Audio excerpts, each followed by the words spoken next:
Hey guys, welcome to another video of Vegetarian Backpacker. Thank you so much for watching all the videos and all the love that you've given to me. Today we are finally doing part 2 of How to Move to Canada series. It is the process and the application that I'm going to talk about in today's video, but it took a bit of a while. I know the part 1 was so long ago because I've been traveling, as you guys must have seen. I've been to India, I went to Vegas, I came back to Canada. I had to sort some of my stuff out because I'd been 1 month out of the country, and I hope you guys have watched all the travel vlogs that I've put up. But today let's focus back on Canada. So with the first video, congratulations to all the people who are eligible to Canada who did not know how to check their eligibility. But if you are, that's most of your job done, isn't it? So if you are eligible to do it, today, as I said, we will discuss about what the process is, the things you need to be sure of, how to manage your funds for Canada, and I guess we'll speak a bit upon why not to go for an agent for this. And if you're not eligible, please go to the first video again. Please work on the stuff that you need to get more points to get an eligibility for Canada. But let's start today's video. So first things first, make sure that you really want to do this, because now that you're eligible, make sure that you have spoken with your family. Are you okay to go so far away maybe from your family? Are you okay to quit your job and your life, which is present and hopefully nice in your country, and you want to take that decision, spend the money and come to a different country altogether? So please make sure you've thought over it before starting the entire process, so you do not put your funds down and you do not waste a lot of your money and your time and your efforts, and then at the end you feel that, oh, this is something that you didn't want to do. So that is the first thing I tell everyone who asks me about Canada. Please be sure that you're ready to give up everything that you have in your country and move towards a new life. Secondly, if you have thought about it and if you really want to do it, let's talk about the process and application. So there are two things. There's a profile that you need to make, and there's an application. So the profile needs to be made on the CAC website itself. I'll link it down below. Again, this is just for express entry. There are different ways to come to Canada. This is just for express entry. So I had shared the same link in the previous video, as it's on the same website where I had told you on how to check the eligibility. But first things first, so make a profile on it. So what do you need for your profile are, you need to know either of English or French as a language. You need to take an assessment for this. So if you're, say for example, if you're going for an English language, you need to do you give your IELTS exam, which is IELTS, and you need, I would say, at least score a minimum of 6.5 or 7 if you can. But I think the bare minimum, I think, is a 6.5 for as a score to get at least the least number of points to be considered.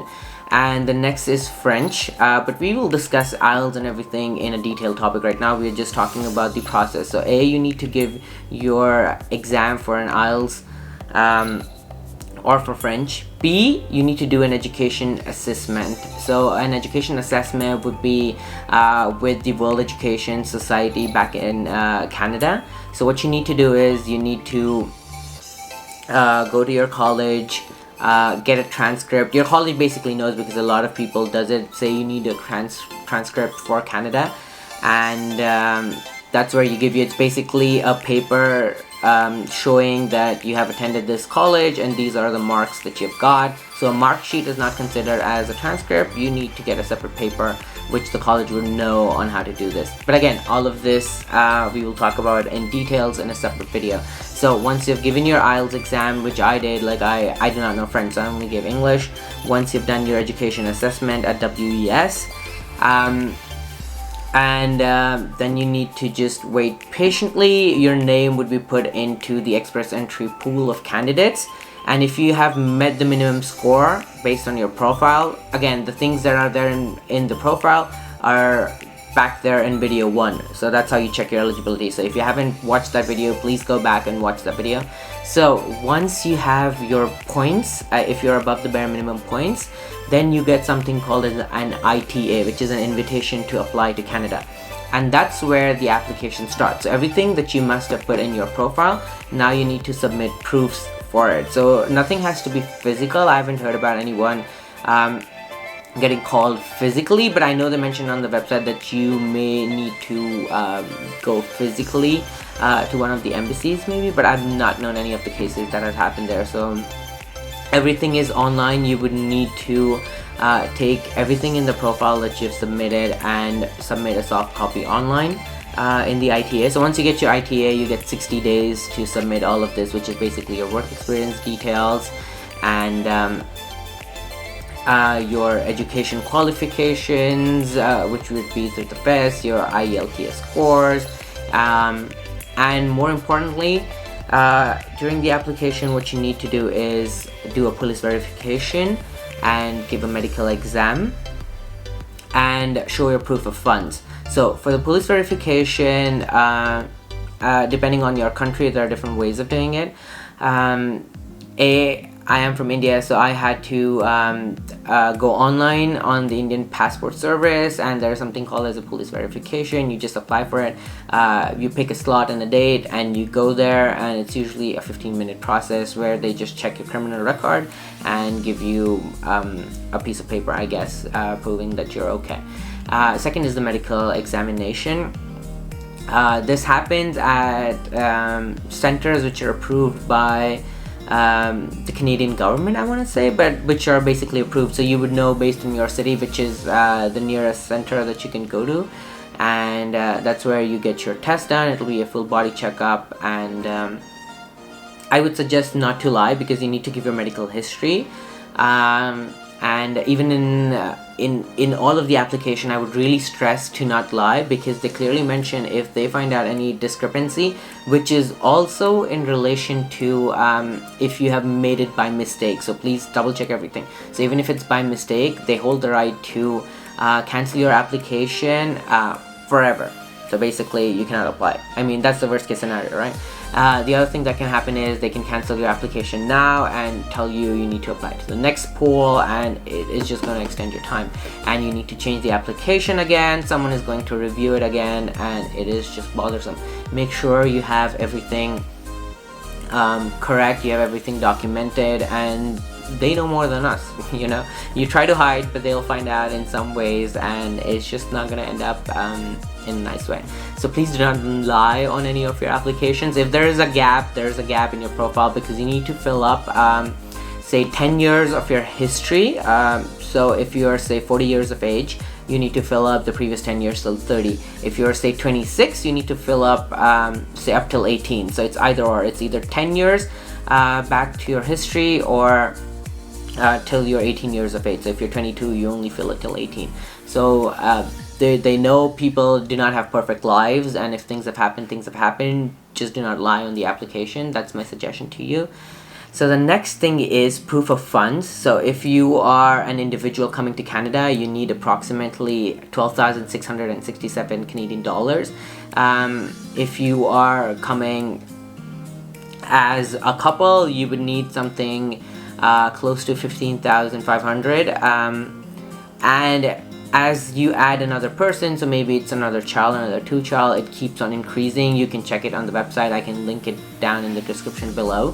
But what I suggest is do not try to like save up exactly as 12,667. It keeps changing, even if it's $1 or $2. So what I tell people is, if you are an individual, try to save up to $13,000, because somewhere in between conversion and somewhere in between Canada, if they change anything based on the economy, and they clearly mention that they keep tweaking it, even if it's a few dollars, you don't want to get rejected based on that.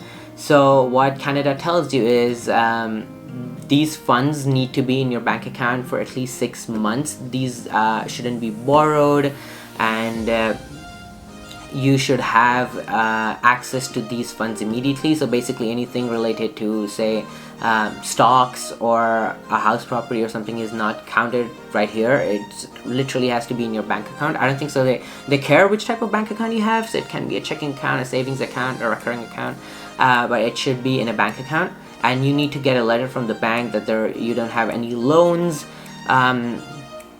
or any sort of you know, like a hold on these funds. So the letter is easy when you go to the bank, and if you have any loan, I guess they would mention that, and I think accordingly you need to have more funds. This also applies to people say who are married, but it's only the individual coming in, because they want to see that you can support your other half back in your own country. So even if suppose you have a family, which is your immediate family, so say a wife or husband, and you have kids and they're not coming with you in Canada, you need to have that many amount of Canadian dollars in your bank account to show that you can take care of them even though you're not physically present there. So for the proof of funds, I think is the most important. They say it's 6 months. Like for me, I had maintained it for 4 months because but I still got approved, and that's what I read in a lot of forums as well. But take it what you may, you don't want to get rejected. Try and keep it for 6 months. Also, when you submit your bank accounts, they tend to check if you have had these funds given to you say by someone else. So if you're getting it from someone else, make sure you do not do like big transactions of $6,000, $7,000 or $10,000, which raises red flags as to where these funds come from. So if you're getting it from, say, even your parents or something, try and get it in smaller amounts so it doesn't like pop up as a highlight. That is my suggestion again. So next up is the timeline, which is crucially important. I'm sure all of you want to know how long does it take to get this process down. So for me, it took everything from start to finish took close to 9 months.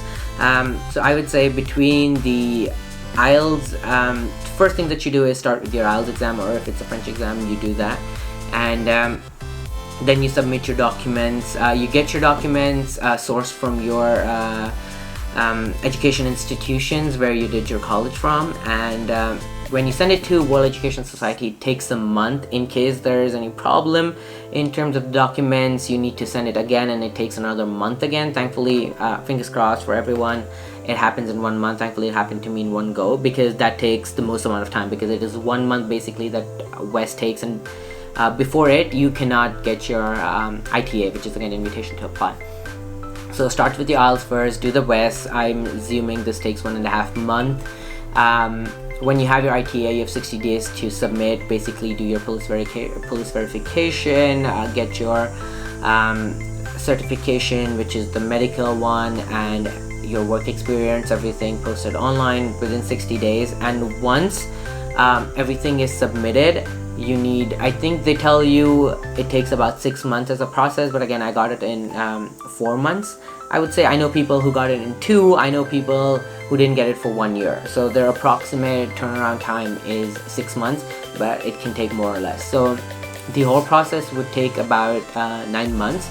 As to the cost of the process, it is about 1,500 Canadian dollars, I would say, which is including you pay for your World Education Society assessment, you pay for your IELTS exam if you want to give another French exam, but this is close, it may vary, and this includes again courier charges and everything that you would incur as a cost to do all of these applications. It can be more and less depending on in which part of the country you're from and what the costs are, but that's an approximate cost.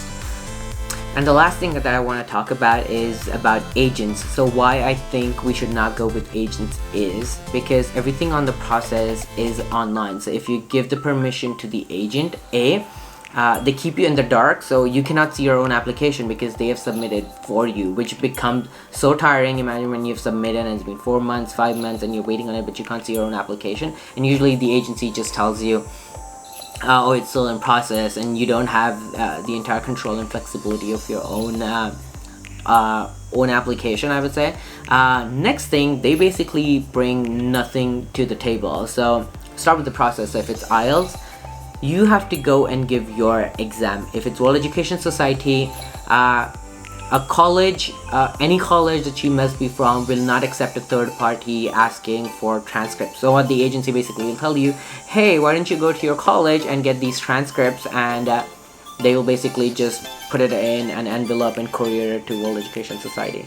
So once you give your own IELTS and you get your own transcripts, they will just fill out the application, which is basically everything about you, right? So if you have to fill in 10 years about you, they're gonna sit with you and ask you the same questions, which an application would do as well.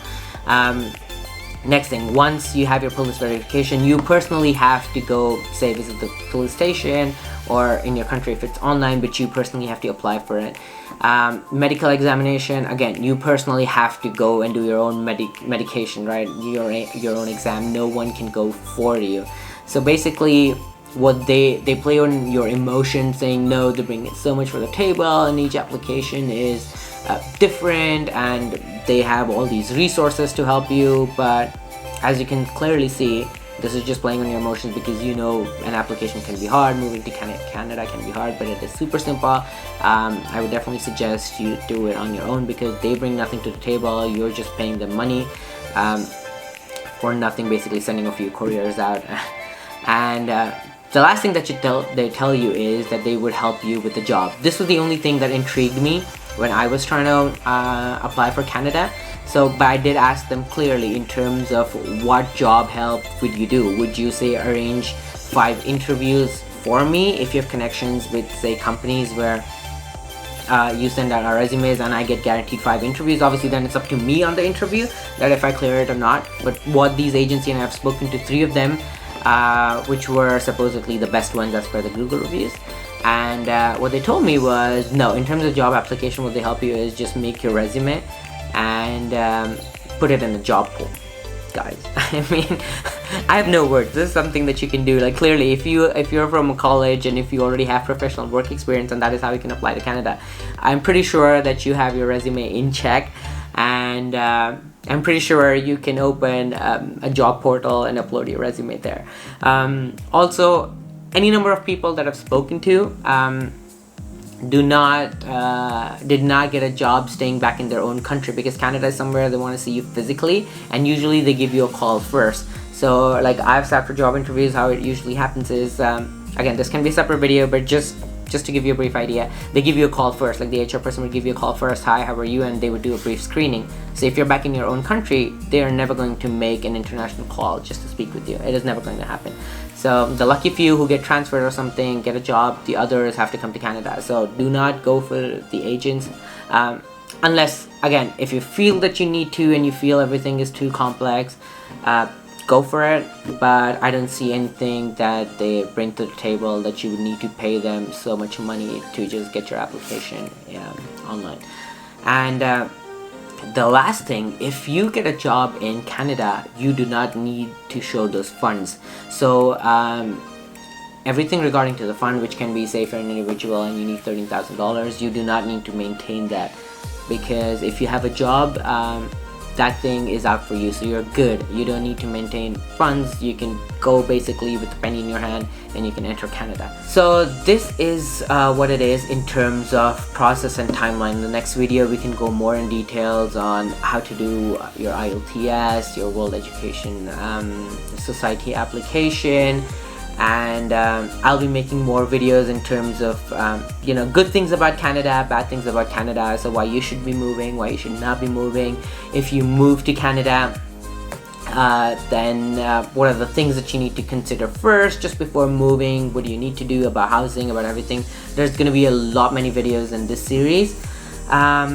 And in terms of the last things, again, start with the funds first. So before even your IELTS, before you start your process, make sure you have your funds prepared for 6 months. That is the first and foremost step that you need to do. And again, make sure that you have thought this out, that you are sure that you want to come to Canada.